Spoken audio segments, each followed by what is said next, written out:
Hello, I'm Mark Holland, GGA Program Broker, and I'm presenting the project costing session.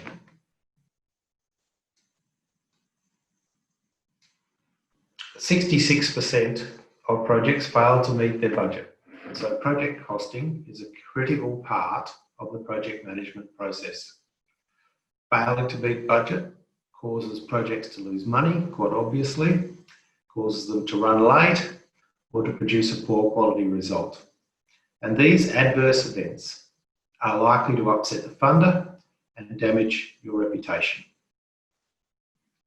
So in this session, I'm going to cover how to approach project costing, and to do that, I need to start at the project proposal. Firstly, we'll consider the project opportunity. Is it right for your organisation? We'll define the project scope, then we'll look at cost estimation methods, and we'll consider on costs and overheads and how to calculate daily charge rates. And finally, we'll consider how to monitor and control cost of projects in flight. So a project opportunity arises. The first thing to consider is what is the goal of the project? And does it align with your organisation's strategic plan? If it's a good fit, then go on. What range of services does the project require, and are you capable of delivering those services? If not, can you partner with someone to bolster the team skill set? And what is the timeline for the project? And do you believe it's achievable? Consider these questions to determine if you should apply for the project. If you do decide to apply, the first thing to do is determine the scope of the project. Project scoping is a process that helps define the project goal, deliverables, activities and milestones, and is a key part of the planning process. When a project scope is defined and agreed by management, it becomes much easier to avoid going off on tangents and easier to negotiate change requests with funders. So how do you go about defining the scope? Well, details of what needs to be in the scope is often defined by a funding organisation. So read the tender documents and program guidelines carefully, because they will certainly identify some of the scope requirements. Brainstorming with your team, experts and colleagues will give you a list of what components and activities are required to deliver the project outcome. This is a good way to start, but probably gives you a long list of activities. One method of defining the list is to sort the activities into must-haves, should-haves and nice-to-haves. I recommend you dump the nice-to-haves and strongly challenge the should-haves. Once you have the scope sorted, it's time to estimate the cost of the activities. Remember that you don't have to estimate alone. The great thing about estimating as a team is that each person brings a unique viewpoint to the table. There are many estimation methods. I'll cover just 3 today. They are bottom-up estimating, top-down estimating, and fixed budget estimating. To choose an estimation method, consider the funder's selection process. If you only get one shot at determining the budget, you will need to be accurate. I recommend the bottom-up method if this is the case. We'll go over it shortly. If you want a quick approach and you're not that fussed about accuracy, and you have good records from previous similar projects and access to experienced people, consider a top-down estimating method. And if you're dealing with a particular funder, they will eventually tell you what their project budget is, and then you can use fixed budget estimating. So the first one is bottom-up estimating. This is where we break the activities identified in the scoping exercise down to tasks, subtasks, and work packages. Work packages are in a scale where staff can be assigned to control a discrete work package. You can complete this breaking down process using a simple whiteboard, a spreadsheet, or invest in a project management information system. Michelle Condi will take you through a couple of project management information systems later in this session of the forum. Once you have assigned team members to each work package, estimate the resource requirements and cost. Let's consider a couple of approaches. Planning poker uses the Fibonacci sequence to rate the relative effort of work. Planning poker uses a deck of cards with values 0, 1, 2, 3, 5, 8, 13, 20, 40, and 100 on the face value of the cards. To play planning poker, the team discusses the work package and then secretly selects one card to represent their estimate of effort. All cards are then revealed at the same time. If there is a snap and the team selects the same estimate, then you guessed it, that's the estimate.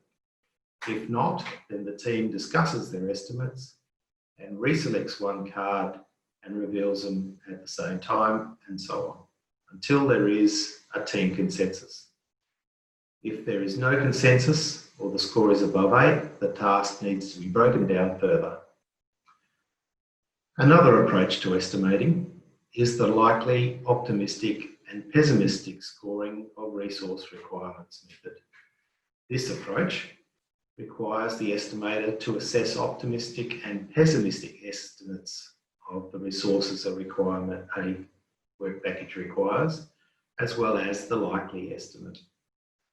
Once you have determined the upper and lower estimates, the final estimate is calculated by the formula pessimistic estimate plus the optimistic estimate plus 4 times the likely estimate divided by 6.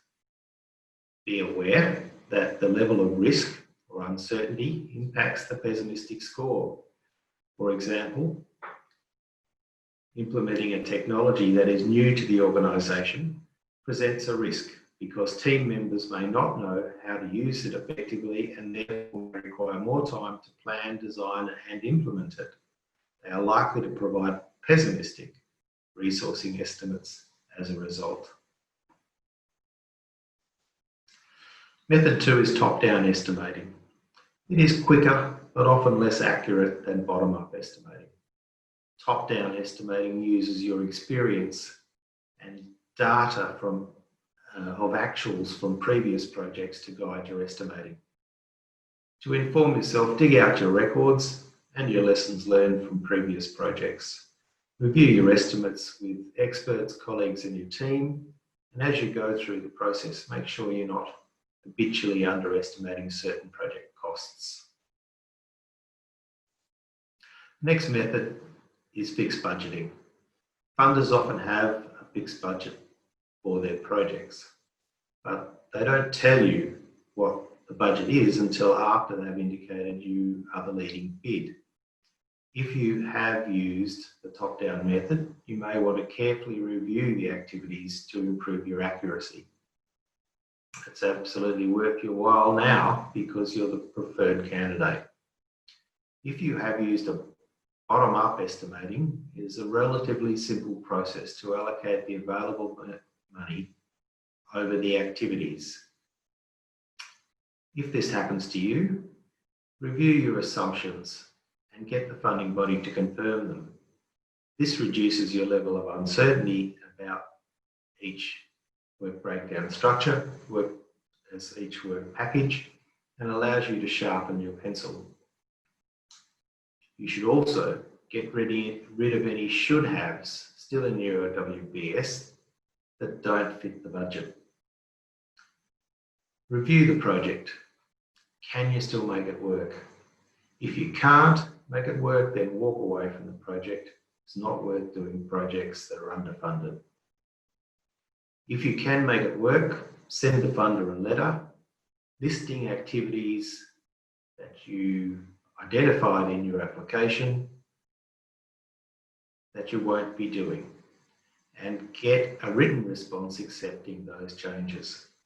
And lastly, it's a good idea to agree with the funder what success looks like at this new level of funding, so you're both on the same page. I want to dwell on overheads and on-cost and charge rates, because if you are increasing the number of projects you engage in and you don't get this right, you'll go broke. Most organisations use on-costs and overheads to contribute to the cost of running the business. This concept graphic on the slide demonstrates what happens if you only charge a funder for your staff's base salary. There are two scenarios. The expense items on the left are on the left of both scenarios, and the revenue items on the right. The first scenario shows a situation where only salary is charged for staff time on the project and the organisation is not covering its cost. You see the gap between the black revenue boxes. The second scenario, the gap in revenue, is filled by on-costs and overheads that are charged as a percentage of staff salary. So let's look at what that means for the daily charge rate. A couple of years ago, Cindy Cassidy, CEO of Farmlink, presented to the GGA Forum a session, Staying in the Black, where she presented this slide showing how she calculates a daily charge rate for staff working on a project. So let's briefly go over this example again. In the example, the staff member's base salary was $90,000. She added on costs relative to that staff member's salary, and overheads being a share of the business cost not attributable to projects, less revenue from sponsorship, membership fees and other sources. Cindy charges a margin of 15% of turnover allocated across project staff to help build a surplus. Then she divides the total cost of the employee. So the total cost of the employee under her calculation is $232,975. She then divides the total cost per employee by 166 working days to calculate a daily rate. In this case, $1,403 a day. The day rate would have been $360 a day without overheads and on costs, and based on 250 working days a year.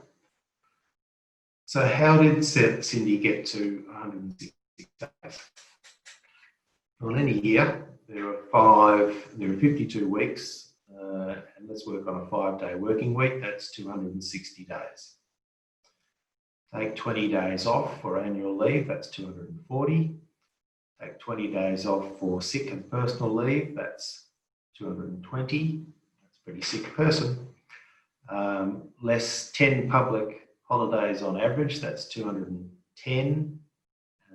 And now less 1 day a week on professional development, management, and other organisational duties. That's down to 166 days. Therefore, she's only got 166 days to be able to sell into projects per FTE.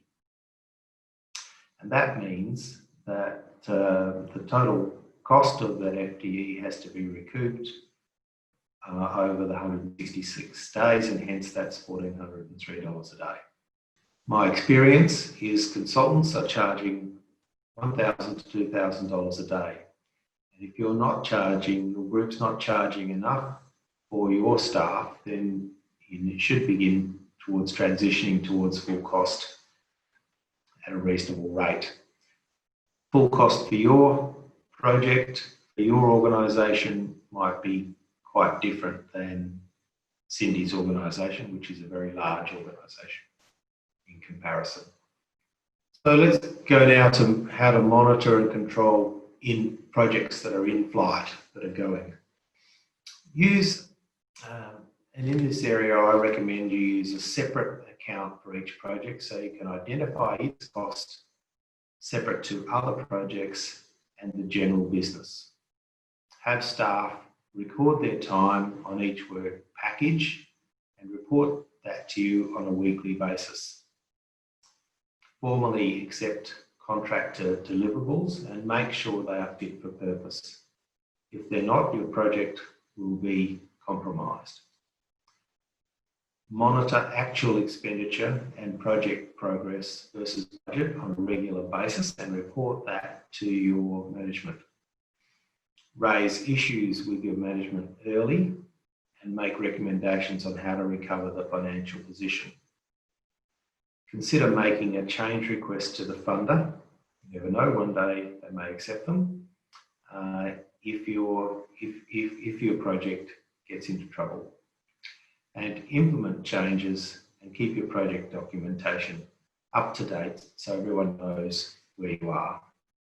So in summary, I have a number of points to make. So make sure you have an accurate understanding of the required activities and associated costs with your project. Don't forget to include maintenance of machinery and equipment as well. Remember to charge fully for staff time. And don't try to do all the budgeting and estimating on your own. Make sure you get input from others, especially those who will deliver parts of your project. Be realistic on time estimates. Labour is usually your biggest cost. Underestimating labour can run you into scheduling conflicts and ultimately blow your budget.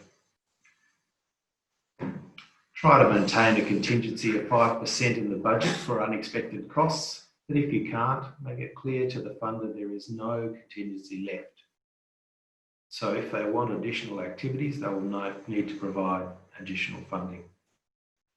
Use your budget to track and communicate your project's performance before, during, and after your project. I recommend you develop a risk register and strategies to mitigate major risks should they occur. An example of a major risk for a grower group is key staff leaving. What effect will that have on the project? What will you do if that happens? Have you identified a suitable short-term replacement while a permanent replacement is being employed? These are the things you need to consider. And finally, learn from your project experience by documenting lessons learned and recording actuals against the budget. This may take some discipline and some time, but it will enable you to be better at project costing into the future. So that is my project costing presentation. I hope you've enjoyed it and I look forward to your questions.